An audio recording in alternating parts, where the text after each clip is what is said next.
비가 내리는 서울의 밤, 강남의 화려한 카지노 주차장에서 나는 서 있었다. 아내가 운전석에서 나를 노려보며 소리쳤다. 너 같은 놈과 더 이상 못 살아. 그녀의 차는 엔진 소리를 울리며 사라졌고 나는 비에 젖은 아스팔트에 무릎 꿇었다. 그 순간 등 뒤에서 낮은 목소리가 들려왔다. 연기하라. 이 모든 게 내 인생을 바꿀 수 있다. 나는 고개를 들었다. 비가 내리는 어둠 속에서 한 남자가 서 있었다. 한쪽 눈에 검은 안대를 한 50대 중반쯤 된 남자. 그의 코트는 비를 뚫고도 고급스러웠고 손에는 값비싼 시계가 반짝였다. 그는 나를 내려다보며 미소를 지었다. 김민준 씨, 맞나? 당신의 아내 이지은 씨가 방금 저를 속였어. 하지만 당신을 이용하면? 재미있겠군. 나는 멍하니 그를 쳐다봤다. 어떻게 내 이름을 알지? 아내가 왜 그를 속였다고? 내 머릿속은 혼란으로 가득 찼다. 10년 결혼 생활, 우리는 평범한 부부였다. 나는 중소기업 직원으로 매일 출퇴근하며 그녀를 사랑했다. 하지만 최근 그녀의 행동이 이상했다. 늦은 밤 귀가, 비밀스러운 전화, 그리고 오늘 카지노에서의 대소동. 그녀는 도박에 빠져 돈을 탕진했고 나는 그 빚을 갚기 위해 모든 걸 팔아치웠다. 그런데 이 남자는? 누구세요? 내가 떨리는 목소리로 물었다. 그는 손을 내밀며 웃었다. 박태준. 이 도시의 그림자에서 사는 사람이지. 당신 아내가 내 돈을 훔쳤어. 5억 원이 그리고 당신은? 그걸 대신 갚아줄 완벽한 희생양이야. 희생양. 그 단어가 내 가슴을 꿰뚫었다. 나는 자리에서 벌떡 일어났다. 그게 무슨 소리예요? 지은이가 왜 당신 돈을, 박태준은 어깨를 으쓱했다. 그녀는 내 애인이었어. 당신은 모르는 척했겠지? 하지만 이제 당신이 연기하면 돼. 그녀를 파멸시키는 연극의 주인공이 되는 거야? 그의 말은 미친 소리처럼 들렸다. 하지만 그의 눈산대 아래 숨겨진 그 한쪽 눈 큰 진심이었다. 그는 나에게 계획을 속삭였다. 먼저, 당신은 자살 시도를 해. 병원에서 깨어나 그녀를 용서하는 척. 그러면 그녀는 안도할 거야. 그 틈에 내가 그녀의 비밀을 파헤칠 테니. 나는 웃음이 나왔다. 자살. 그게 무슨 헛소리냐? 하지만 비가 내리는 주차장에서 내 인생은 이미 끝난 듯 했다. 아내가 떠난 빈자리, 빚더미, 그리고 이 이상한 남자. 왜 나예요? 왜 도와주려는 거죠? 내가 물었다. 그는 안대를 만지작거리며 대답했다. 당신이 나처럼 배신당했으니까? 그리고 당신은 내 과거를 대신 짊어진 사람이야. 그 말에 나는 멈칫했다. 과거. 무슨 과거? 박태준은 더 말하지 않고 등을 돌렸다. 생각해봐에 내 카드로 연락해. 그는 명함을 던지고 사라졌다. 나는 그 명함을 주워 들었다. 박태준, 투자자. 뒤에는 전화번호와 함께 짧은 메모, 연기 시작. 집으로 돌아가는 택시 안에서 나는 울었다. 10년 전, 나는 대학 시절 친구의 범죄를 대신 인정했다. 그 친구는 마약 거래에 연루됐고, 나는 그를 구하기 위해 자백했다. 2년형을 받고 나왔지만, 그 일로 직장도, 명예도 잃었다. 지은이는 그때 나를 받아줬다. 민준아, 너라면 괜찮아. 그녀의 말에 나는 다시 일어섰다. 하지만 이제 그녀가 박태준의 애인이었다니. 그 범죄의 그림자가 다시 드리워졌다. 집에 도착해 문을 열자 텅 빈 거실이 나를 맞이했다. 그녀의 옷가지가 사라진 옷장, 냉장고 속 빈 술병. 나는 소파에 주저앉아 박태준의 명함을 쳐다봤다. 연기하라. 그 말이 머릿속을 맴돌았다. 복수. 아니, 그냥 끝내고 싶었다. 하지만 그날 밤 나는 결심했다. 그녀가 나를 버렸다면 나도 그녀를 버리지 않을 수 없었다. 다음 날 아침, 나는 강남의 한강 다리 아래로 갔다. 비가 그친 하늘은 잿빛이었다. 나는 난간에 기대물을 내려다봤다. 지은아, 왜 그랬어? 중얼거렸다. 그리고 폰을 꺼내 박태준에게 문자를 보냈다. 연기 시작하겠습니다. 그날 오후, 뉴스가 떴다. 중년 남성, 한강 투신 시도? 병원에서 깨어난 나는 기자들에게 말했다. 아내가 떠났어요. 도박빚 때문에 세상이 나를 동정했다. 그리고 지은이는 돌아왔다. 병실 문을 열고 들어선 그녀의 얼굴은 창백했다. 민준아.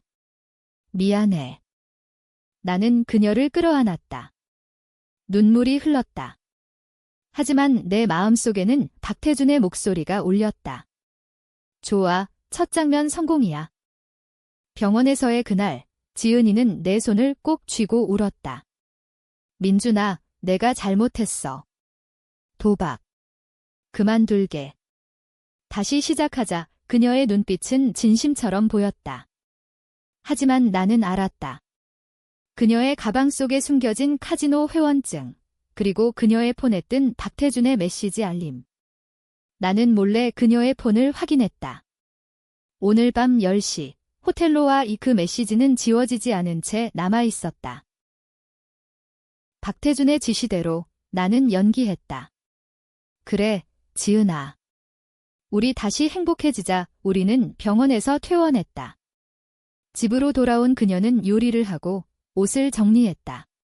평범한 부부처럼. 하지만 밤이 되면 그녀는 몰래 나간다. 나는 뒤를 쫓았다. 강남의 네온 사인 아래 그녀는 박태준과 만났다. 그들은 호텔 로비에서 속삭였다. 민준이가 자살하려 했다며? 그 덕에 내가 자유로워졌어. 박태준의 웃음소리가 멀리서 들려왔다. 나는 그림자 속에 숨어 그들을 지켜봤다. 분노가 치밀었다. 10년, 그 모든 게 거짓이었다니. 그녀는 박태준의 돈으로 도박을 했고 나를 이용해 빚을 갚으려 했다. 하지만 왜 박태준은 나를 선택한 걸까? 그의 과거라는 말 유나는 조사를 시작했다. 밤늦게 컴퓨터 앞에 앉아 그의 이름을 검색했다. 박태준 유명 투자자, 하지만 소문으로는 돈 세탁과 연루된 인물. 15년 전 한 젊은이가 그의 범죄를 대신 자백해 감옥에 갔다. 그 이름은 김민준. 아니, 내 삼촌이었다. 내 삼촌 김상호. 그는 박태준의 파트너였고 범죄를 대신 짊어졌다. 삼촌은 출소 후 자살했다. 나는 그 사실을 알았지만 묻어두었다. 이 새끼, 나는 이를 갈았다. 박태준은 나를 이용해 복수하려는 건가? 아니면 더 깊은 무언가? 나는 그에게 전화를 걸었다. 당신의 과거, 알았어요. 삼촌 일리 그의 웃음소리가 들려왔다.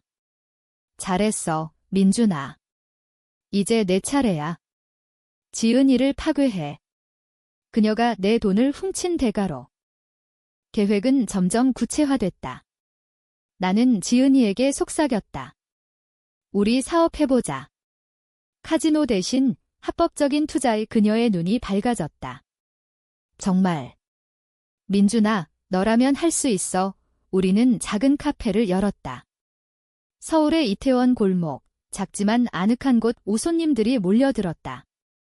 지은이는 웃으며 서빙했다. 하지만 그 뒤에서 나는 박태준의 돈을 세탁했다. 합법적인 투자로 위장해 그녀의 도박 빚을 갚는 척 실제로는 박태준의 자금을 돌리고 있었다. 한 달 후 문제가 생겼다. 세무서 조사, 우리 카페가 돈 세탁 의심을 받았다. 지은이는 패닉에 빠졌다. 민준아, 이게 어떻게 된 거야? 나는 그녀를 안으며 말했다. 내 잘못이야. 내가 투자한 데서, 하지만 내 마음은 차가웠다. 이게 복수의 시작이었다. 박태준은 나를 불렀다. 그의 펜트하우스, 한강이 내려다 보이는 곳, 그는 위스키를 따라주며 말했다. 좋아, 이제 그녀를 압박해. 그녀가 내 돈을 훔친 증거를 보여줘. 그는 USB를 건넸다. 안에는 지은이의 도박 기록, 박태준과의 미래 영상. 이걸 그녀에게 보여. 그녀가 무너지는 걸 봐. 나는 그날 밤 지은이에게 영상을 틀었다. 그녀의 얼굴이 창백해졌다. 이게. 어떻게, 그녀는 울며 무릎 꿇었다.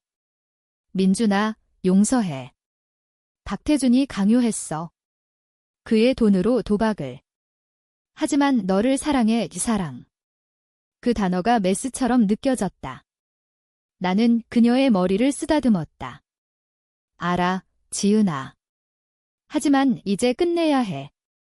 그날 우리는 카페를 팔았다. 돈으로 그녀의 빚을 갚았지만 박태준은 더 요구했다. 이제 그녀를 감옥에 넣어. 내가 증언하면 돼. 나는 망설였다. 그녀를 사랑했던 적이 있었다. 하지만 배신의 상처는 너무 깊었다. 좋아, 그렇게 할게. 시간이 흘렀다. 3달 후, 우리는 다시 일상을 가장했다. 하지만 내 마음속에는 어둠이 자랐다. 지은이는 변했다. 그녀는 도박을 끊었고 나를 더 챙겼다. 아침에 커피를 타주고 밤에 안아주었다. 민준아, 고마워. 너 덕분에 다시 살 수 있었어. 그녀의 말은 진심처럼 들렸다. 하지만 나는 알았다. 그녀는 여전히 박태준과 연락했다. 몰래 본 메시지, 민준이가 의심해. 도와줘. 나는 박태준에게 물었다. 왜 그녀를 아직 풀어주지 않아요? 복수는 끝났잖아요. 그는 웃었다. 아직 아니야? 그녀는 내 도구였어. 내 삼촌처럼. 삼촌은 나를 배신했지? 그의 돈을 훔치려 했어? 그래서 내가 대신 그의 말은 거짓이었다. 내가 조사한 바에 따르면 삼촌은 박태준의 범죄를 막으려다 희생됐다. 그는 돈 세탁을 거부하고 대신 자백했다. 박태준은 그걸 이용해 불을 쌓았다. 분노가 폭발했다. 나는 그를 위협했다. 당신을 고발할 거야? 삼촌의 진실을 하지만 그는 안대를 벗었다. 그의 눈 왼쪽 눈이 흉터로 얼룩져 있었다. 이 흉터. 내 삼촌이 준 거야? 그는 나를 공격했어. 미친놈처럼 거짓말. 나는 증거를 찾았다. 삼촌의 일기 출소 후 쓴 것, 박태준이 날 함정에 빠뜨렸다. 민준이, 미안해. 내 미래를 망쳤어? 나는 결심했다. 진짜 복수를. 지은이를 이용해 박태준을 무너뜨리는 거이. 나는 그녀에게 고백했다. 지은아, 박태준이 날 이용해. 삼촌 일도. 그녀는 충격받았다. 그 사람이. 나도. 그가 날 협박했어? 도박비드로 우리는 동맹이 됐다. 함께 그를 쓰러뜨리자 그녀의 눈에 불꽃이 타올랐다. 계획은 세웠다. 나는 가짜 증언을 준비했다. 세무서에 박태준의 돈 세탁 증거를 제출. 지은이는 그의 비서를 매수했다. 그녀의 과거 연인, 배신당한 여자. 그 새끼, 날 버렸어. 도와줄게. 우리는 밤새 작전을 짰다. 서울의 지하 클럽에서 만난 그의 부하들을 설득. 돈으로. 하지만 박태준은 알아챘다. 어느 밤 우리 집에 쳐들어왔다. 그의 총이 내 이마에 겨누어졌다. 배신자 새끼. 내 삼촌처럼 될 거야. 지은이가 소리쳤다. 태준아, 그만해. 민준이는 무죄야. 그는 웃었다. 무죄. 그는 내 돈을 훔쳤어. 내가 도왔잖아. 카오스가 시작됐다. 나는 총을 뽑아 그를 겨누었다. 내가 숨겨둔 것, 삼촌의 진실을 말해. 아니면 죽어. 그의 얼굴이 일그러졌다. 좋아, 말할게. 내 삼촌은 내 파트너였어. 마약 거래? 그는 배신하고 경찰에 알렸어. 그래서 내가 그를 함정에 고백. 나는 녹음했다. 경찰이 도착했다. 익명 제보로. 박태준은 체포됐다. 하지만 지은이는 그녀의 손에 피가 묻었다. 싸움 중 그녀가 그를 찔렀다. 방어로. 민준아, 미안해. 보호하려고 병원으로 실려간 그는 살아남았다. 하지만 그의 제국은 무너졌다. 체포 후 삶은 변했다. 박태준의 재판에서 나는 증언했다. 삼촌의 진실, 그의 범죄. 언론은 나를 영웅으로 만들었다. 배신당한 남편의 복수. 지은이는 곁에 있었다. 그녀는 증인으로 나섰다. 그가 날 강요했어요. 재판은 드라마틱했다. 박태준은 법정에서 소리쳤다. 김민준. 내가 날 함정에 빠뜨렸어. 그년과 함께. 배심원들은 우리 편이었다. 그는 20년형을 받았다. 우리는 자유를 얻었다. 카페를 다시 열고 새로운 삶을 시작했다. 하지만 밤마다 악몽이 왔다.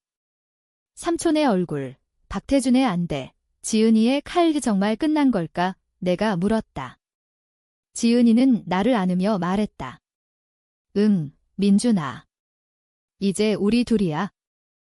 하지만 비밀이 드러났다. 지은이의 폰에서 박태준과의 오래된 메시지. 민준이를 이용해 삼촌의 돈을 빼앗자. 이 그녀는 처음부터 알았다. 삼촌의 유산 숨겨진 계좌. 그녀는 박태준과 공모해 나를 이용했다. 복수는 그녀의 복수이기도 했다. 그녀의 아버지 박태준에게 빚져 자살한 사람. 나는 충격받았다. 왜 날 이용한 거야? 병원에서 그녀에게 물었다. 그녀는 스트레스로 쓰러졌다. 그녀는 울었다. 사랑했어, 민준아. 하지만 정의를 위해 정의. 그게 배신인가? 나는 선택했다. 용서. 왜냐하면 나도 그녀를 이용했으니까. 우리 복수는 서로의 거짓 위에 세워졌다. 우리는 결혼 11주년을 맞았다. 한강에서 피크닉. 하지만 내 마음속에는 의심이 남았다. 1년 후 박태준이 출소했다. 감형. 그의 변호사가 증거를 조작했다. 그는 나를 찾아왔다. 민준아, 이제 내 차례야. 연기 끝났어. 그의 안대는 사라졌다. 새 눈은 내가 준 돈으로 이식했지. 그는 웃었다. 공포가 시작됐다. 우리 카페에 불이 났다. 지은이는 다쳤다. 병원에서 그녀가 말했다. 민준아, 도망가. 그가 날 노려. 하지만 나는 도망치지 않았다. 마지막 복수. 나는 그의 과거를 폭로했다. 다큐멘터리, 책, 안개의 백만장자. 세상이 들썩였다.